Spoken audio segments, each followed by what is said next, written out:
Bismillahirrahmanirrahim. Assalamualaikum warahmatullahi wabarakatuh.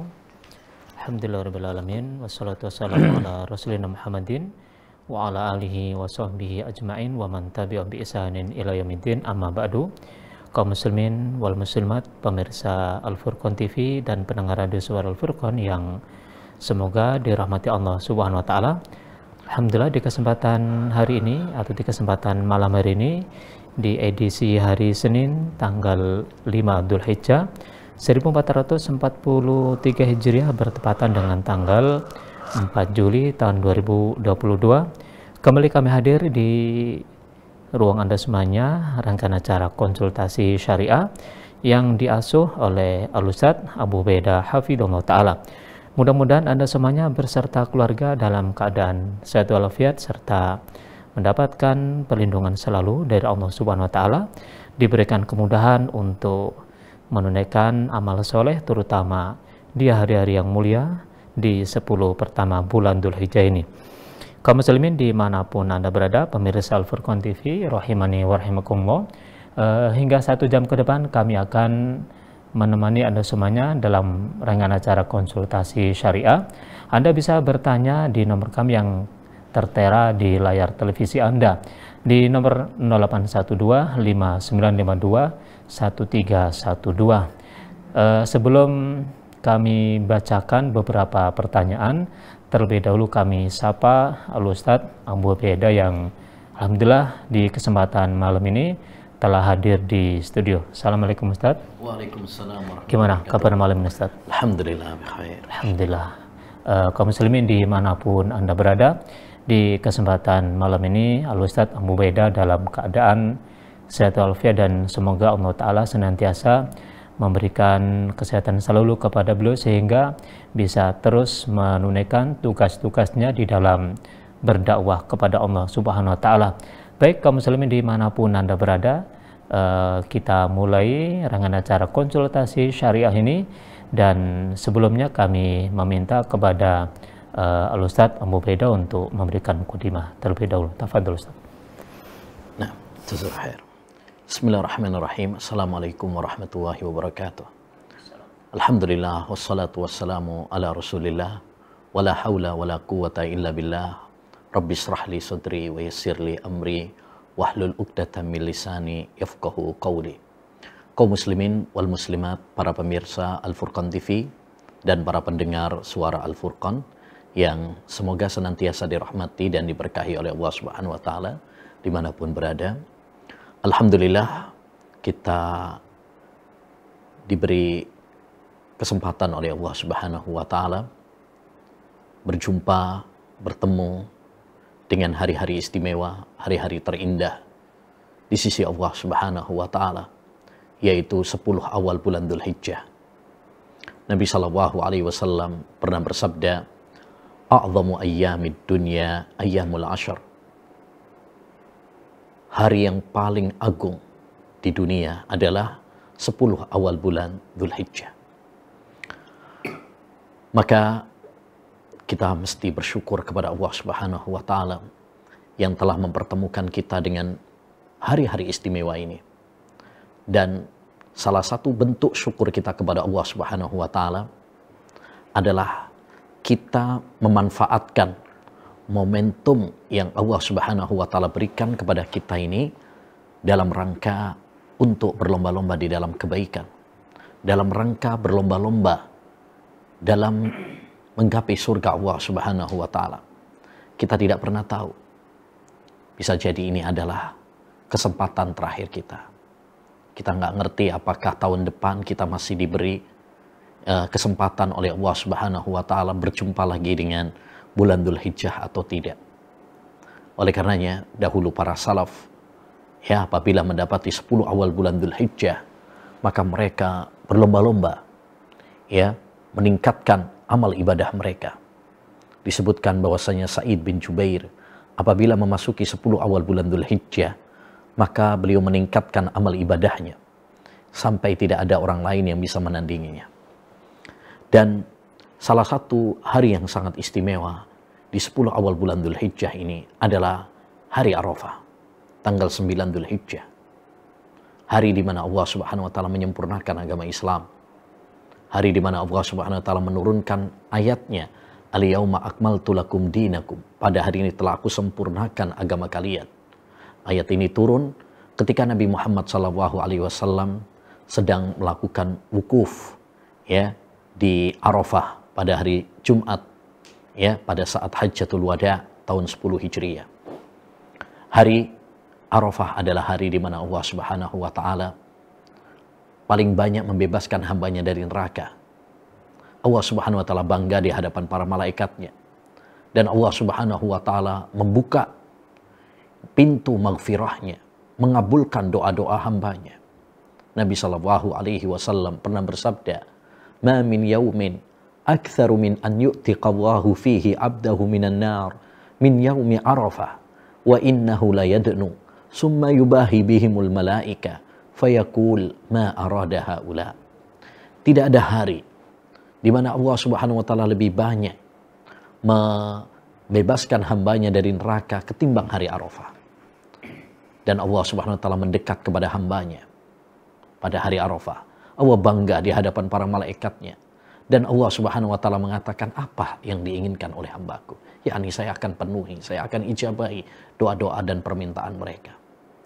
Oleh karenanya, kaum muslimin wal muslimat rahimani wa rahimakumullah, para pemirsa Al-Furqan TV yang semoga dirahmati oleh Allah SWT dimanapun berada, mari kita manfaatkan 10 awal bulan Dzulhijjah ini dengan sebaik-baiknya, terkhusus ya hari yang sangat istimewa yaitu hari Arafah ya, yaitu hari Sabtu depan sesuai dengan keputusan pemerintah kita.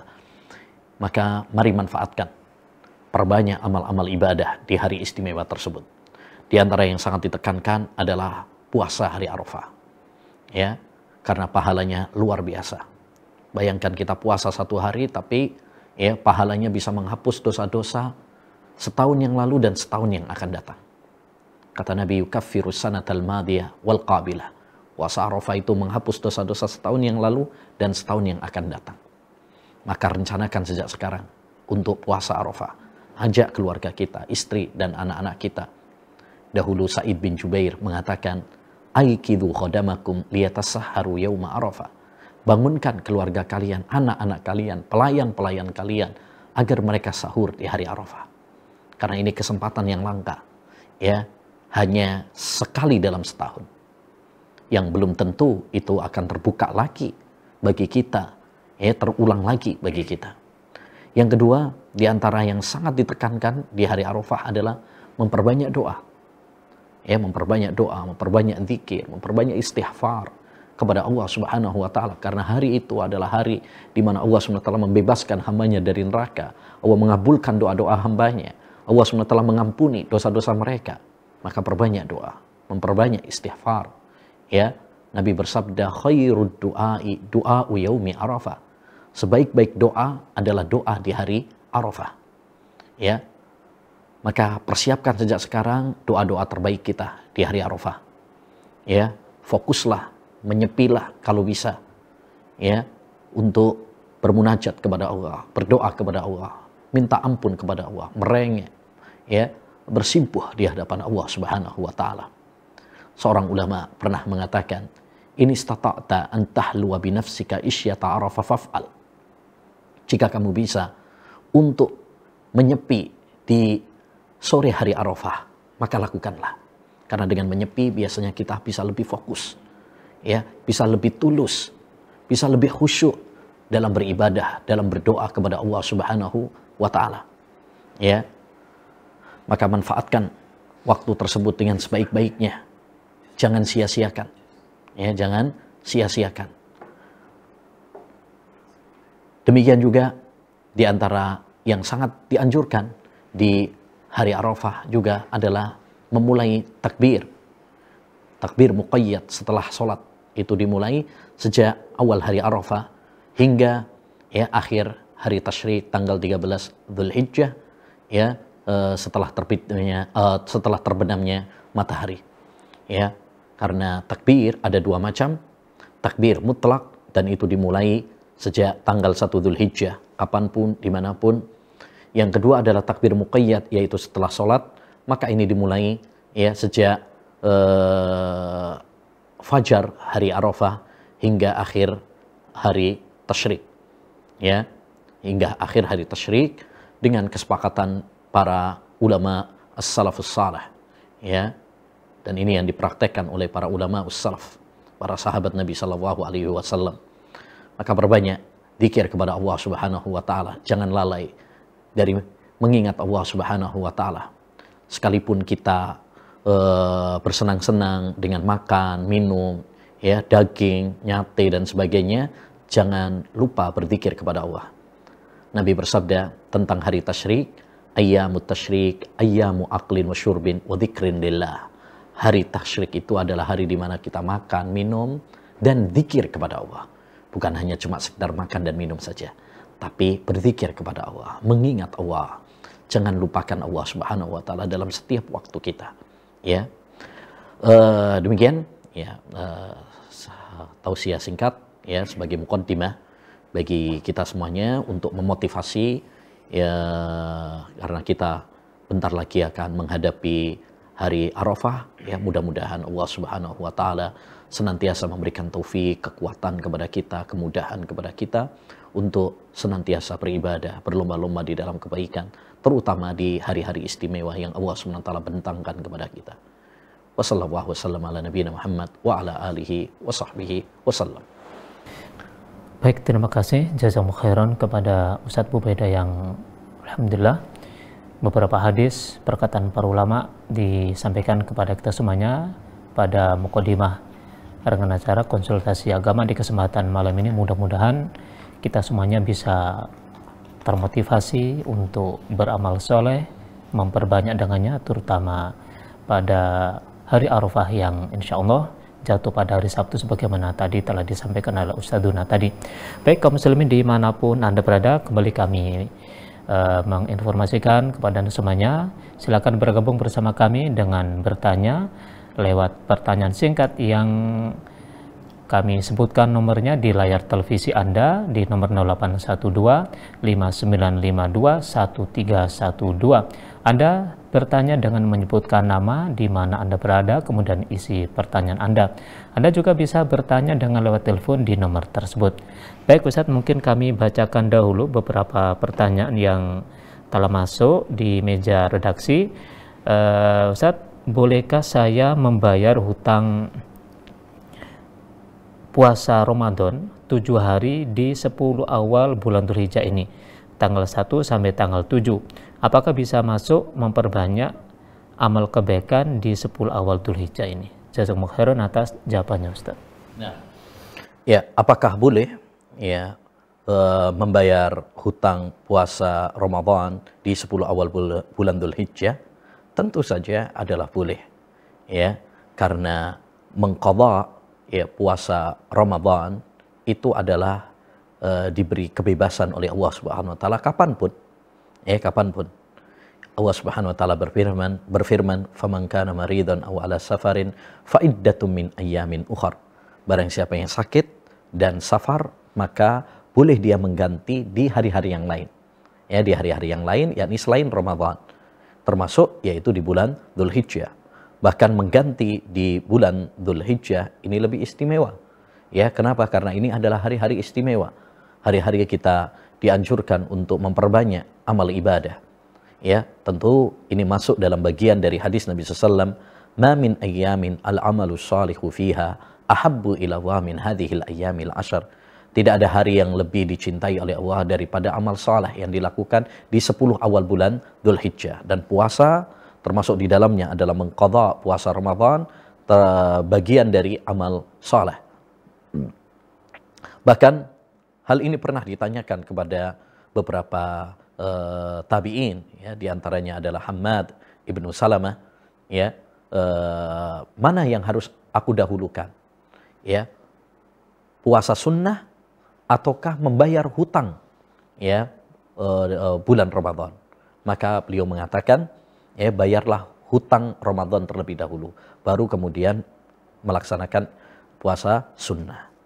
Hal itu karena mendahulukan yang wajib, ya, itu lebih utama daripada yang melakukan yang sunnah.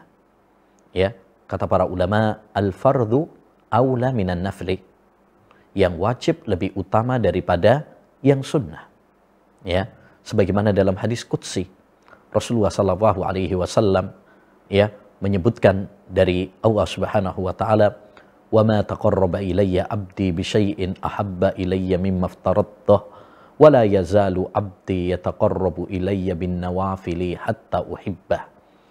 Tidaklah hambaku ya mendekatkan diri kepadaku dengan suatu amalan yang lebih aku cintai daripada apa yang aku wajibkan kepadanya. Jadi yang wajib lebih utama untuk diprioritaskan, didahulukan daripada yang sunnah. Sekalipun seandainya dia melakukan yang sunnah terlebih dahulu, kemudian ya, yang wajib ya nanti misalkan di hari-hari yang lain juga diperbolehkan menurut pendapat yang lebih kuat. Ya, kenapa demikian? Karena qadha puasa Ramadan tadi waktunya muassa, waktunya itu luas. Ya, sampai sebelum Ramadan berikutnya. Ya, sampai Ramadan sampai menjelang Ramadan berikutnya. Sehingga kalaupun misalkan dia sekarang puasa sunnah terlebih dahulu, ya, nanti setelah Syawal atau setelah Dzulqa'dah, Dzulhijjah baru kemudian mengqadha, maka tidak mengapa. Ya, tidak mengapa. Menurut pendapat yang lebih kuat. Tetapi yang lebih afdal adalah dahulukan yang wajib. Ya, dahulukan yang wajib karena yang wajib lebih utama daripada yang sunnah. Wallahu a'lam bishawab.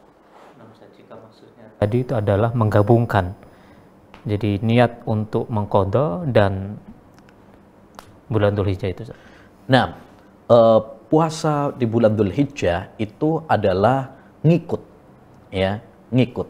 Ya, seandainya seorang dia berpuasa untuk mengqadha, ya, maka puasa sunnahnya ngikut.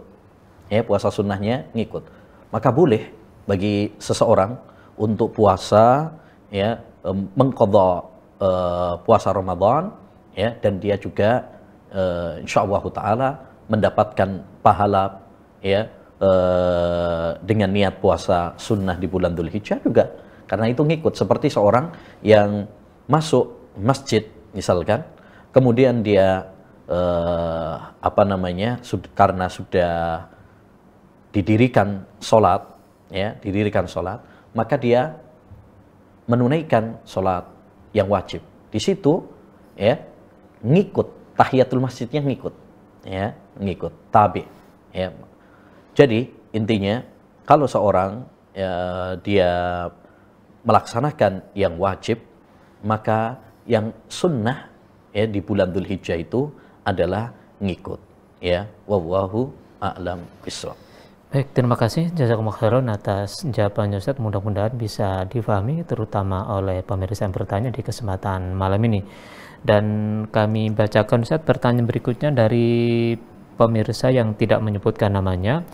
Ustadz, kalau sekiranya Idul Adha berbeda antara Saudi dan Ru'yah di Indonesia, mana yang diikuti? Kalau sekiranya kita menyembelih kurban menyelisih hari Idul Adha yang ditetapkan pemerintah, apakah kurban kita sah dan diterima oleh Allah? Jazakumullah khairan Ustaz. Nah, ini masalah yang lumayan ramai ditanyakan pada hari-hari ini, yaitu jika terjadi perbedaan penetapan hari raya Idul Adha, yang secara otomatis berarti berbeda juga hari Arafahnya, ya, karena berbeda penetapan awal Dzulhijjahnya.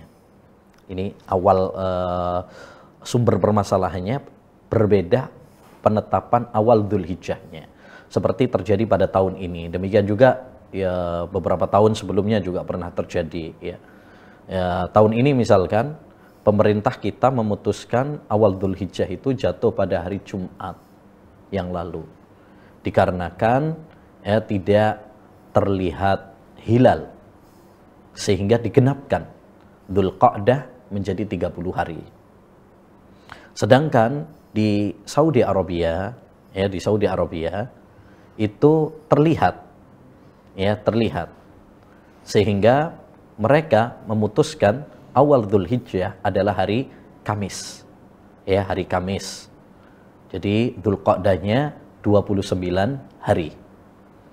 Berawal dari perbedaan satu Dzulhijjahnya ini beda, maka otomatis akhirnya hari Arafah, demikian juga hari raya Idul Adha-nya pun terjadi perbedaan. Ya, di Saudi Arabia misalkan mereka Idul Adha-nya adalah hari Sabtu depan ini. Ya, hari Sabtu. Hari Arafahnya hari Jumat. Ya. Di Indonesia sesuai dengan keputusan pemerintah, ya berarti hari raya Idul Adha-nya hari Ahad dan hari Arafahnya adalah hari Sabtu. Ya, hari Sabtu. Baik, kita berbicara di sini perbedaan yang muktabar, yaitu perbedaan antara ru'yah hilal secara global. Ya, kalau diketahui terlihat di satu negara, apakah semuanya ikut negara tersebut yang melihat, ataukah ru'yah per negara masing-masing? Ini memang masalah yang diperselisihkan oleh para ulama rahimahullah ta'ala menjadi dua pendapat. Pendapat yang pertama adalah ru'yah global, artinya jika di suatu negara terlihat, maka wajib bagi negara-negara yang lainnya untuk mengikutinya. Ya, jika terlihat misalkan di Saudi Arabia misalkan, maka bagi negara-negara yang lain untuk mengikuti keputusan tersebut yang melihat. Ya, taib. Ya, mereka berdalil dengan keumuman hadis, sumu li ru'yatihi wa aftiru li ru'yatihi. Ya, berpuasalah karena melihat. Nah, ini sudah terlihat di suatu negara. Ya. Pendapat yang kedua dalam masalah ini adalah ya ru'yatul hilal dikembalikan kepada setiap negara masing-masing.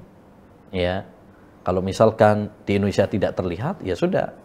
Kalau di negara yang lain terlihat, ya berarti ya negara tersebut ya merayakan, ya masuk ya satu Dzulhijjah. Kalau misalkan di Indonesia tidak terlihat, ya sudah.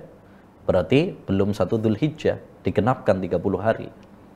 Ini titik permasalahannya. Mereka juga berdasarkan dalil-dalil, ya, berdasarkan dalil hadis Quraib, ya, yang memang perbedaan seperti ini sudah ada sejak zaman Nabi SAW, sejak zaman Ibnu Abbas saat itu, ya, di mana terjadi perbedaan antara ru'yah penduduk Madinah dengan penduduk Syam, ya, mereka terjadi perbedaan antara keduanya. Kemudian sahabat Ibnu Abbas mengatakan, ya begitulah perintah Abul Qasim, yakni berpegang kepada ru'yah masing-masing negara. Ya, yang penduduk Madinah berpegang kepada ru'yah penduduk Madinah, penduduk Syam ya berpegang kepada ru'yah penduduk Syam. Taib. Terkait tentang masalah Idul Adha ya atau hari Arafah ini, ya. Setidaknya ada 3 golongan ya. Ada yang mengatakan ru'yah global, berarti kalau di Saudi terlihat ya berarti ya kita ngikut semuanya. Ada yang mengatakan setiap negara masing-masing. Ya, di Indonesia beda dengan Saudi. Kemudian yang ketiga, mereka ngambil jalan tengah. Ya, puasanya ya ikut Saudi, hari rayanya ikut pemerintah. Jadi ada tiga golongan dalam menyikapi permasalahan ini. Tapi wallahu a'lam, pendapat yang lebih kuat dalam masalah ini adalah hendaknya kita mengikuti keputusan pemimpin masing-masing negara. Ya, kenapa? Karena berdasarkan dalil dan berdasarkan kaidah-kaidah fikih, ya, berdasarkan akal dan maqasidus syariah. Adapun berdasarkan dalil, Rasulullah SAW mengatakan as-saumu yauma tasumun wal fitru yauma tuftirun wal adha yauma tudhahhun. Ya, puasa itu di mana kalian bersama-sama puasa. Idul Fitri di mana kalian bersama-sama Idul Fitri. Idul Adha di mana kalian bersama-sama Idul Adha. Ya. Di sini Nabi tidak membedakan antara Idul Fitri dengan Idul Adha. Maka sebagaimana kita puasa ikut pemerintah masing-masing, Idul Fitri ikut pemerintah masing-masing, berarti Idul Adha juga demikian. Tidak ada perbedaan.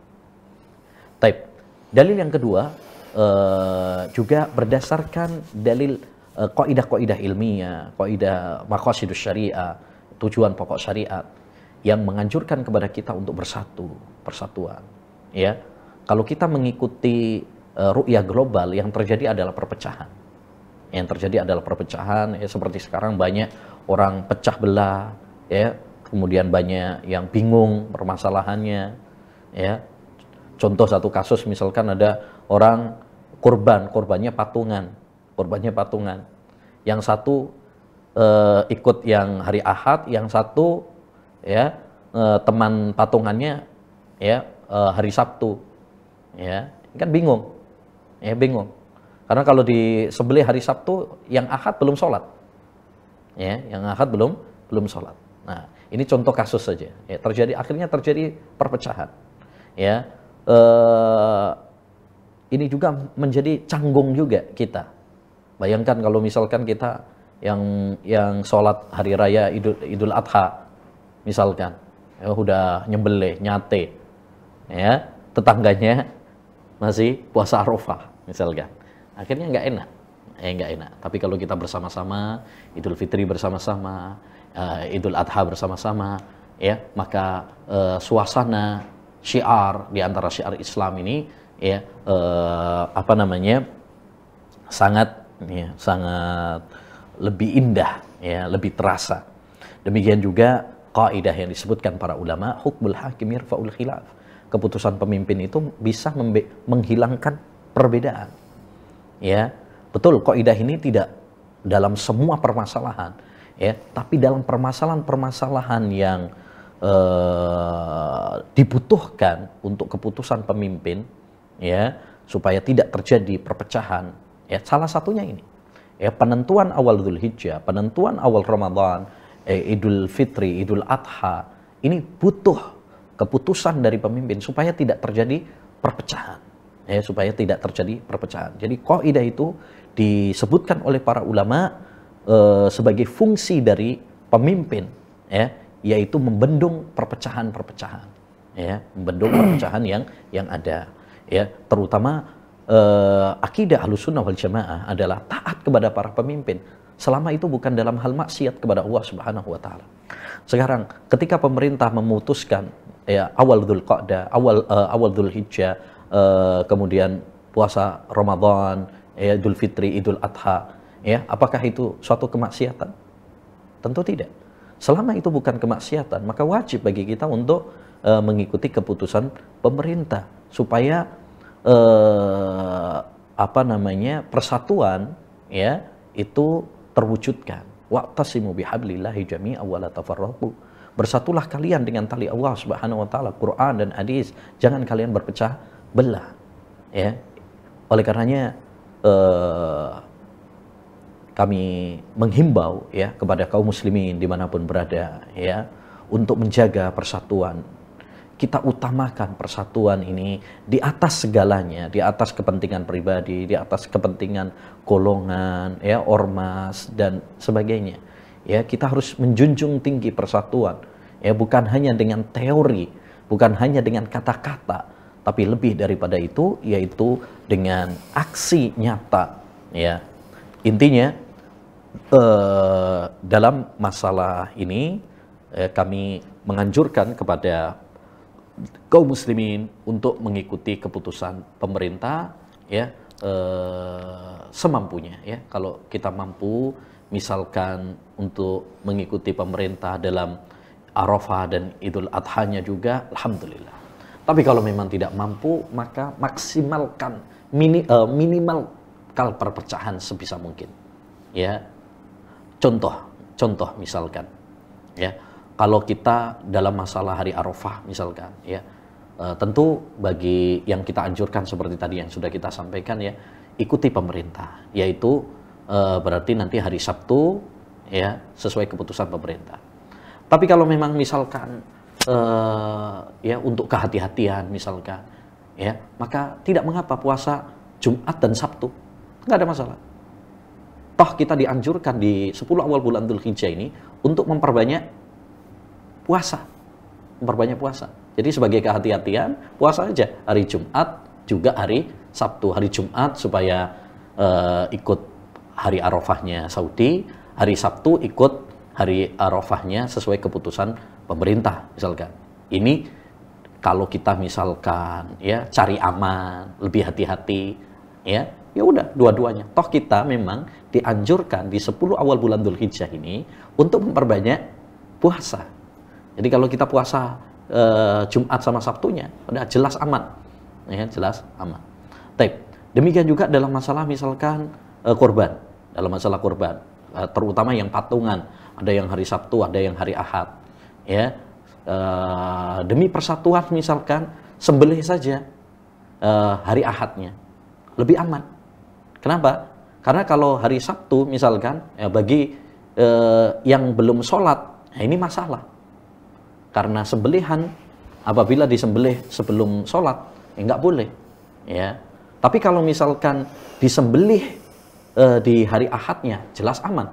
Kenapa aman? Karena karena sembelihan itu waktunya bukan hanya di tanggal 10 saja, boleh juga di hari-hari tasyrik dengan kesepakatan para ulama. Ya, oleh karenanya kita harus ya, cari yang lebih aman, cari yang lebih hati-hati. Walaupun yang lebih kuat menurut kami tadi mengikuti pemerintah masing-masing, dan ini yang kita himbau, ini yang kita tekankan ya kepada semua kaum muslimin ya, ikuti pemerintah masing-masing ya, karena ini bukan hal yang maksiat kepada Allah Subhanahu wa taala, terutama masalah-masalah fikih, terutama masalah-masalah besar ya seperti syiar Islam seperti ini ya, awal puasa, awal sholat Idul Fitri, Idul Adha, ini masalah-masalah syiar besar yang kita butuhkan keputusan pemerintah di dalamnya untuk menghindari konflik, perpecahan ya. Walaupun mungkin para elit sering mengatakan perbedaan adalah rahmat, tapi nggak bisa dipungkiri di akar rumput sering terjadi apa pertengkaran dan perselisihan ya, hati. Ya, ini nggak bisa dipungkiri lagi. Maka minimkan ya perpecahan ya dengan mengikuti keputusan pemerintah. Wallahu a'lam bishawab. Baik, terima kasih jazakumullah khairan atas jawaban Ustaz. Mudah-mudahan penjelasan atas pertanyaan disampaikan pemirsa tadi bisa difahami terutama bagi penanya. Baik, Ustaz, kami lanjutkan pertanyaan berikutnya dari pemirsa yang tidak menyebutkan namanya. Ustaz, apa maksud dari hadis tiada hari yang amal soleh padanya lebih dicintai Allah dari 10 pertama bulan Dzulhijjah? Apa maksudnya, Ustaz? Maksudnya adalah hadis ini menunjukkan tentang keutamaan 10 awal bulan Dzulhijjah, di mana amal-amal soleh yang dilakukan oleh seorang hamba di 10 awal bulan Dzulhijjah ini ya, sangat-sangat dicintai oleh Allah Subhanahu wa taala dibandingkan di hari-hari yang lain. Ya.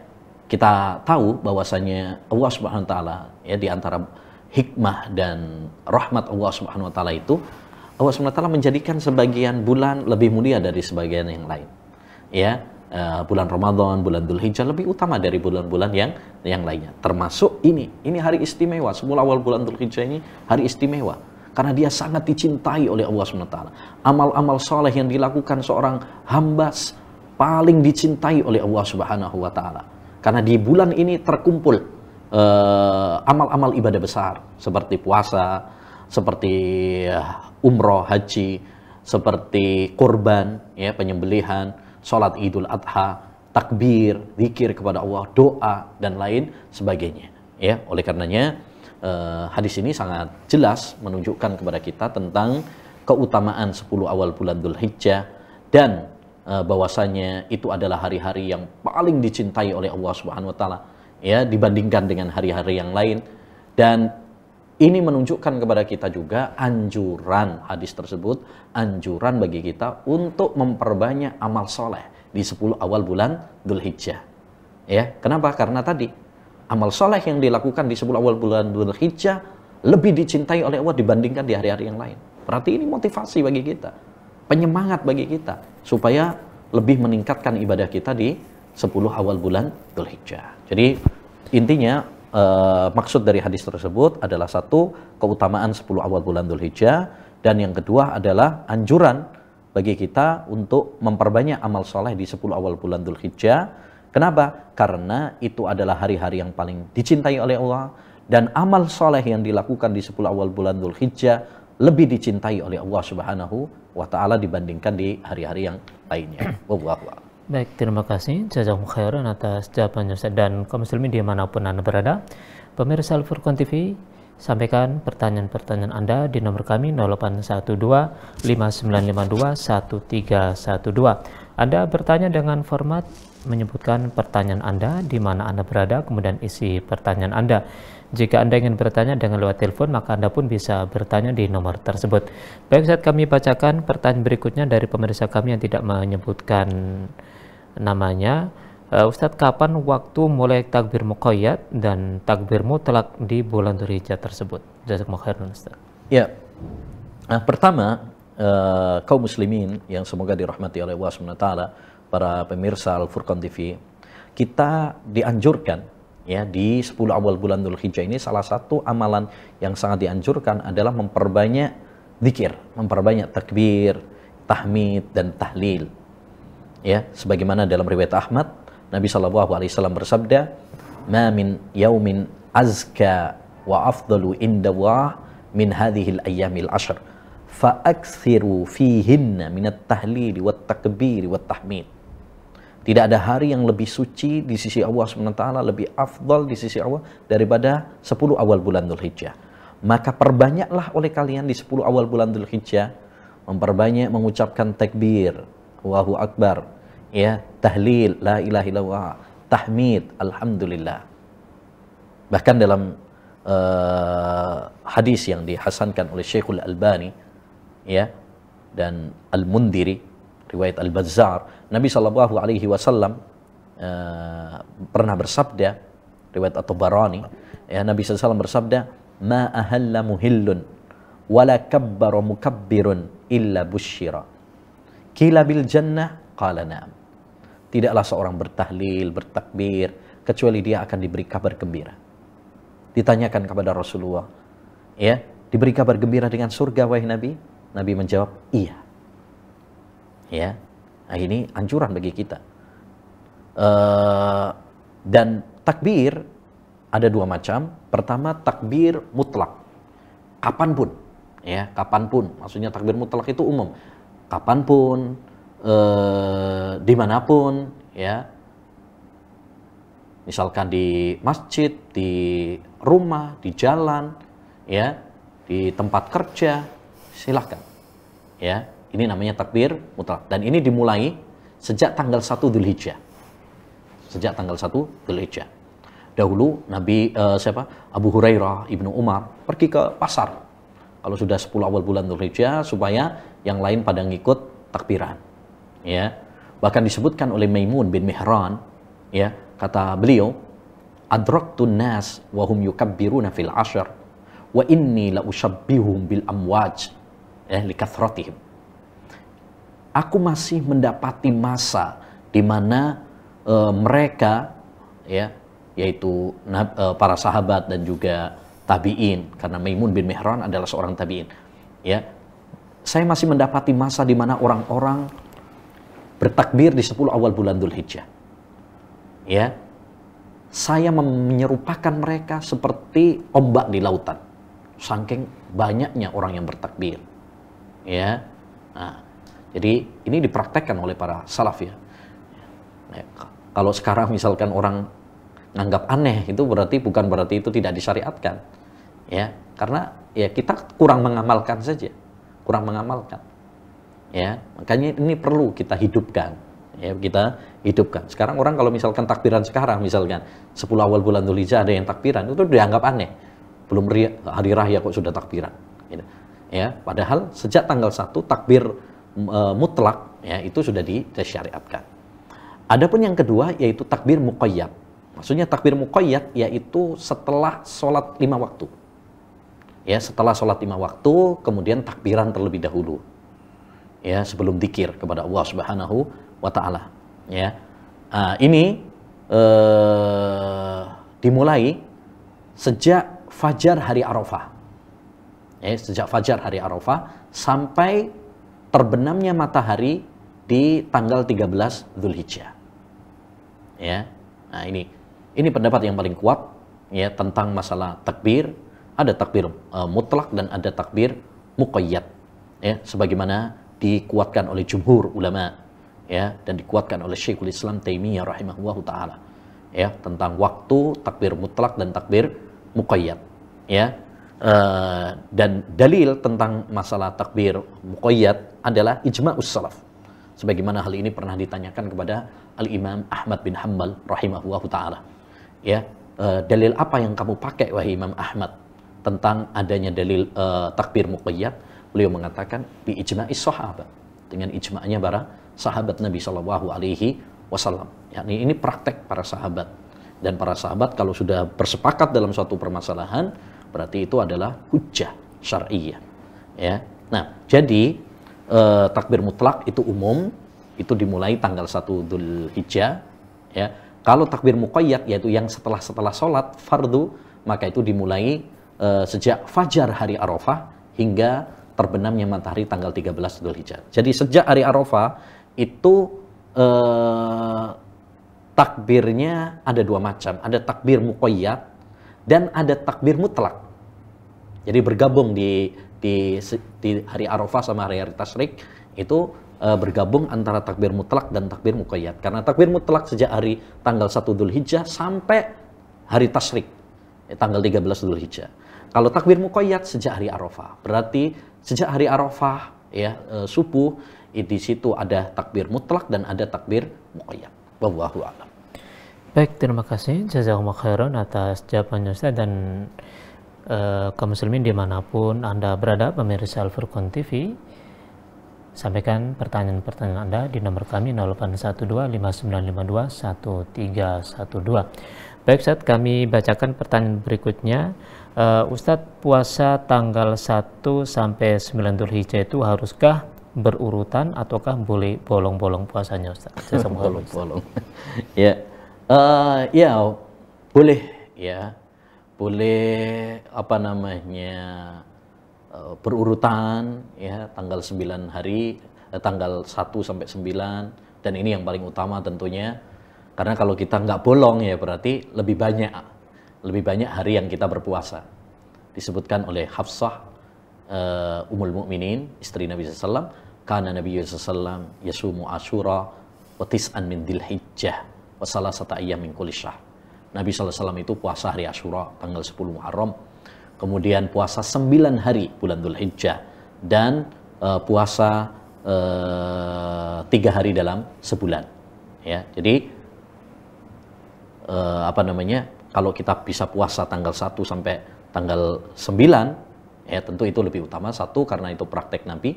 Yang kedua, memperbanyak ibadah di bulan ini, salah satunya adalah puasa. Dan ini juga yang dipraktekkan oleh salaf, ya, seperti Ibnu Umar, Hasan al-Basri, ya, juga Atta, ya, disebutkan oleh Al-Hafidh Ibnu Rajab dalam kitabnya Lataiful Ma'arif, ya, bahwa mereka puasa pada 10 awal bulan Dzulhijjah, ya. Tapi kalau misalkan kita nggak bisa 9 hari, ya, misalnya bolong-bolong misalkan, ya nggak apa-apa, nggak ada masalah, semampunya. Karena ini puasa sunnah, bukan puasa yang wajib, yang kita harus melakukannya seperti Ramadan, tidak. Ya, misalkan semampunya, misalkan mampunya 7 hari, ya nggak apa-apa, 7 hari. Mampunya 5 hari, nggak apa-apa, 5 hari, alhamdulillah, ya, daripada nggak puasa, ya. Tapi yang paling utama, yang paling ditekankan adalah hari Arafah.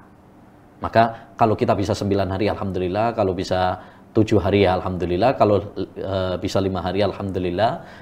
Tapi kalaupun memang nggak bisa, ya paling tidak minimal hari Arafah, jangan ditinggalkan. Walaupun ini juga puasanya sunnah, ya, bukan wajib juga, tapi jangan ditinggalkan. Sayang, eman. Ya, puasa cuma sekali tapi pahalanya luar biasa, yaitu apa? Menghapus dosa-dosa setahun yang lalu dan setahun yang akan datang. Hanya sekali dalam setahun. Bayangkan. Sayang kalau kemudian kita sia-siakan, ya. Jadi boleh berurutan 9 hari, dan itu tentu yang lebih utama, karena berarti kalau nggak bolong ya berarti semakin banyak puasanya. Tapi kalau misalkan nggak bisa, ya semampunya, nggak apa-apa, ya, nggak harus 9 hari, itu tidak harus. Toh itu hukumnya sunnah, dan tidak harus berurutan, ya semampunya. Fastabiqul khairat, berlomba-lomba di dalam kebaikan. Fattaqullaha mastata'tum, ya bertakwalah kepada Allah semampu kalian. Wallahu a'lam. Baik, terima kasih jazakumullah khairan atas jawabannya Ustaz. Mudah-mudahan bermanfaat dan bisa difahami oleh pendengar atau pemirsa yang bertanya. Dan Ustaz, kami akan bacakan pertanyaan berikutnya dari pemirsa yang tidak menyebutkan namanya. Ustadz, apakah puasa Arafah itu terkait waktu dan tempat? Maksudnya, walaupun kita tidak berhaji, disunahkan juga untuk berpuasa, Ustadz. Ya, ini tadi sudah kita bahas ya. Pada pertanyaan sebelumnya, ya memang adalah masalah perselisihan di kalangan para ulama, dan yang pendapat yang lebih kuat insya Allah Ta'ala yaitu mengikuti keputusan masing-masing negara, ya, keputusan masing-masing negara. Karena hari Arafah itu tidak berkaitan dengan wukufnya Arafah, ya, artinya nggak mesti bertepatan gitu, nggak mesti. Buktinya apa? Buktinya, pertama, Nabi SAW puasa hari Arafah, padahal saat itu belum diwajibkan haji. Karena haji itu Rasulullah SAW baru tahun 10 Hijriah. Pada tahun 10 Hijriah. Sebelumnya Rasulullah sudah puasa. Ya, berarti Nabi SAW saat puasa Arafah nggak ada yang wukuf di Arafah. Nggak ada yang wukuf di Arafah. Itu yang pertama. Yang kedua, hal yang menunjukkan bahwasanya itu tidak mesti berkaitan dengan yakni ngepas dengan Arafah, ya, wukufnya para jamaah haji, adalah bahwa perbedaan seperti ini bukan hanya zaman kita sekarang saja. Zaman dulu sudah ada. Zaman dulu sudah ada. Karena ikhtilaful matali', perbedaan munculnya hilal, itu sudah ada sejak lama. Bahkan Al-Hafidh Ibnu Rajab punya buku judulnya Risalah fi Hilali Dzil Hijjah. Ya. Risalah Ikhtilaful Matali' fi Hilal Dzil Hijjah. Dalam buku tersebut beliau menyampaikan bahwa pernah terjadi perbedaan antara Mesir dengan Madinah. Ya, antara Syam dengan Madinah. Ya. Pernah terjadi perbedaan. Baik. Kita bisa bayangkan zaman dulu belum ada gadget, belum ada HP kayak zaman sekarang. Kira-kira orang dulu apa mungkin mereka nunggu keputusan dari Saudi Arabia, nunggu berita dari sana gitu? Nggak mungkin. Ya. Berarti mereka semuanya mengikuti keputusan negara masing-masing. Karena nggak mungkin nunggu para jemaah haji yang pulang dulu.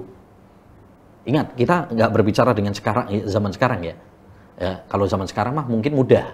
Ya, ada HP dan sebagainya. Kita sudah tahu. Zaman dulu belum ada. Ya, belum ada. Berarti dipastikan bahwasanya mereka tidak menunggu keputusan dari Saudi, tetapi mengikuti keputusan negara masing-masing. Karena perbedaan seperti ini sudah ada sejak dulu. Ya. Kemudian yang ketiga, hal yang menunjukkan bahwasanya ini tidak berkaitan atau tidak mesti dengan berbarengan dengan wukufnya para jamaah haji adalah bahwa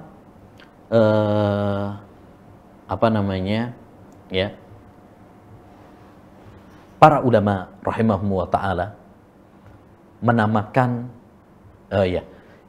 yang ketiga ya, hal yang menunjukkan bahwasanya ini tidak berkaitan dengan wukufnya para jamaah haji adalah bahwa sejarah pernah mencatat, pernah loh haji itu libur, nggak ada yang bisa haji.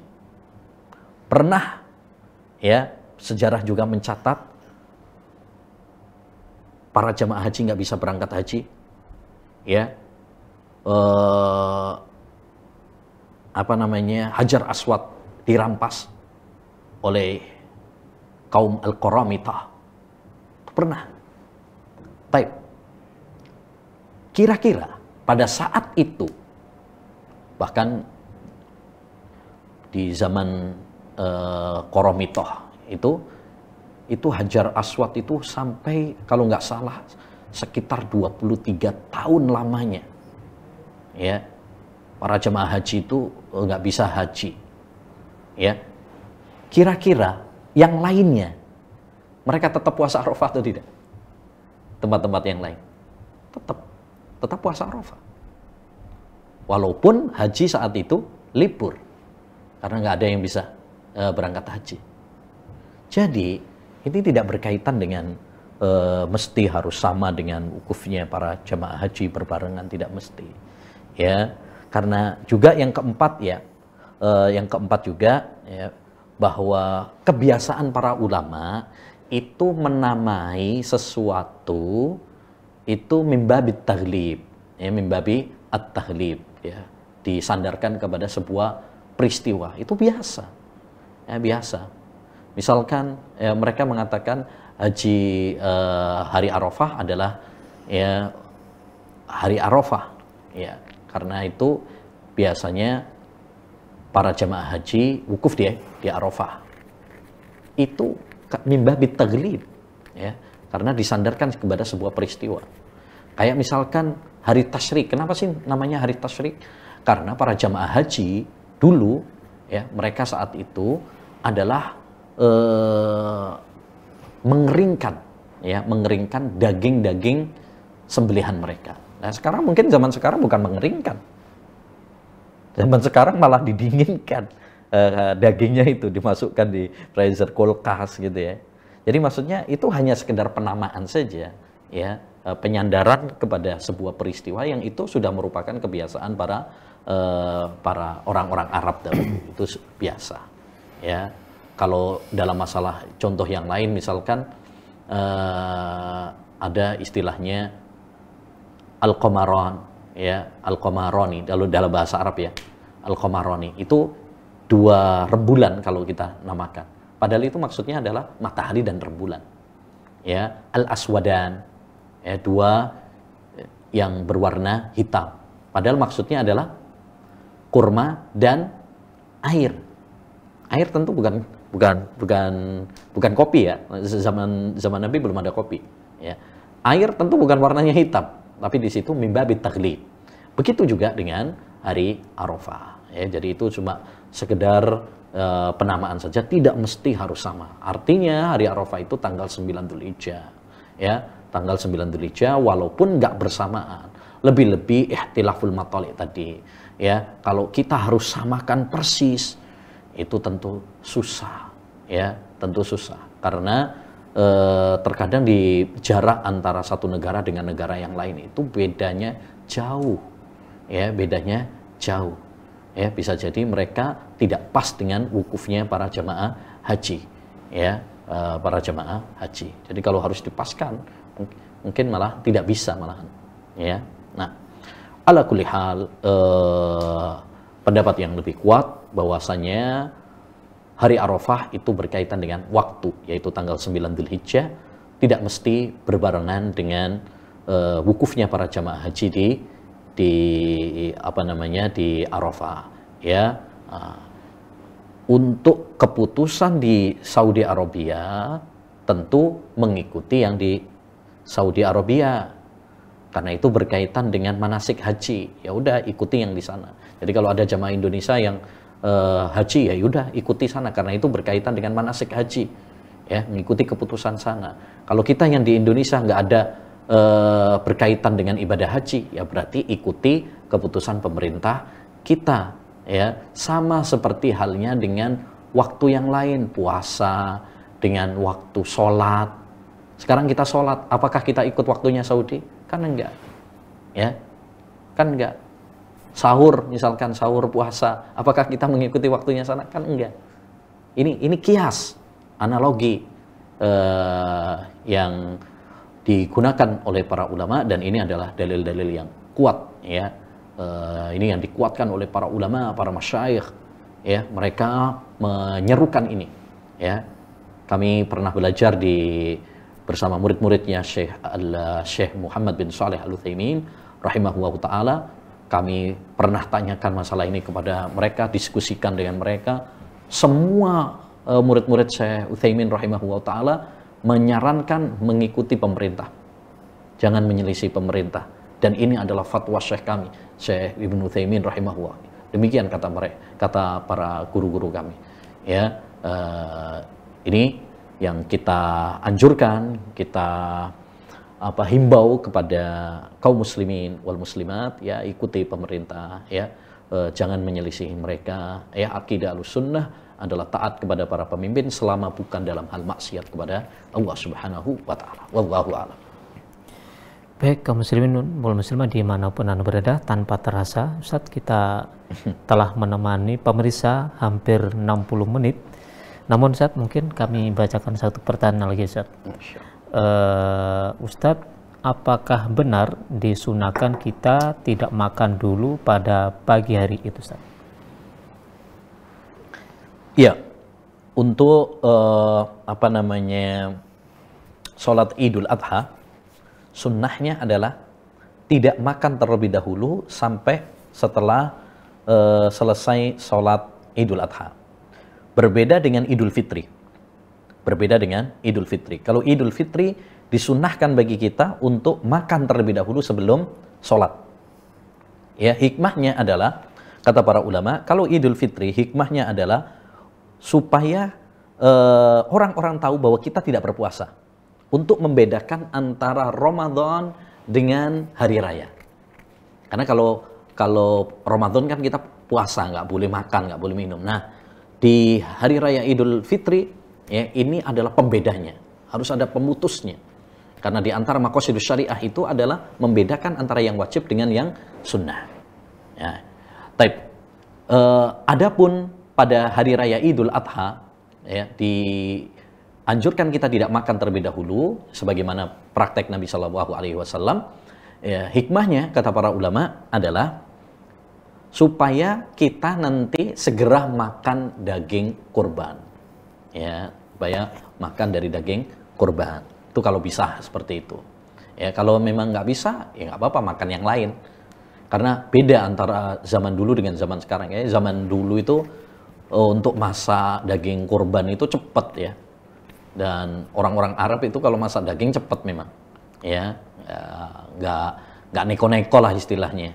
Ya, tinggal dikasih bumbu dikit, ya udah jadi. Ya, kalau kita kan biasanya lama. Jadi kalau kita bisa nyembelihnya, masaknya cepat dari daging kurban, alhamdulillah. Tapi kalau nggak bisa, makan yang lain dan usahakan setelah sholat Idul Adha. Ya, nah, itu sunnah dari Nabi SAW, baik kita berkurban maupun tidak berkurban. Ini dohir hadis. Sebagian, ini jumhur ulama, mayoritas ulama. Memang ada pendapat atau riwayat dari madhab Imam Ahmad mengatakan bahwa sunnah tidak makan itu bagi mudhohi saja, yang berkurban saja. Adapun yang tidak berkurban, maka tetap makan, ya tetap makan. Tapi wallahu alam, dohir hadis adalah umum. Dohir hadis adalah umum, baik yang berkurban maupun yang tidak berkurban. Dan dalam kaidah usul fikih, dalil yang umum dibawa kepada keumumannya. Ya, kita tidak ada sampai ada dalil yang mengkhususkannya. Kita tidak ada dalil yang mengkhususkan bahwa itu adalah untuk mudhahinya. Ya, maka kita kembalikan kepada keumuman dalil. Dan ini madhab jumhur dan sesuai dengan dohir hadis. Ya, dohir hadis. Wallahu a'lam bissawab. Wa sallallahu wasallam ala nabiyina Muhammad wa ala alihi wa sahbihi wasallam. Baik, kaum muslimin wal muslimat dimanapun Anda berada, pemirsa Al-Furqan TV, rahimani wa rahimakumullah. Demikian tadi rangkaian acara konsultasi syariah yang diasuh oleh Ustadz Abu Ubaidah, dan kami ucapkan terima kasih jazakumullah khairan Ustadz atas waktu dan kesempatan yang telah diluangkan menemani pemirsa Al-Furqan TV dalam rangkaian acara konsultasi syariah. Kami juga ucapkan terima kasih jazakumullah khairan kepada para pemirsa yang telah bergabung bersama kami dengan bertanya. Mudah-mudahan seluruh jawaban-jawaban yang telah disampaikan oleh Ustadz Abu Ubaidah bisa mempermudah kita semuanya untuk meningkatkan amal soleh, terutama di 10 pertama bulan Dzulhijjah ini. Baik, pemirsa Al-Furqan TV dimanapun Anda berada, dengan berakhirnya pertanyaan dan jawaban yang dijawab oleh Ustadz tadi. Sebetulnya masih banyak pertanyaan-pertanyaan masuk, namun karena keterbatasan waktu, insya Allah kami akan hadir kembali di kesempatan yang sama bi'idznillah tabaraka wa ta'ala. Dari studio kami yang bertugas bersama kru yang bersama kami bertugas mengucapkan terima kasih, jazakumullah khairan. Mohon maaf atas segala kekurangan. Barakallahu fikum. Subhanakallahumma bihamdika asyhadu an la ilaha illa anta astaghfiruka wa atubu ilaik. Assalamualaikum warahmatullahi wabarakatuh.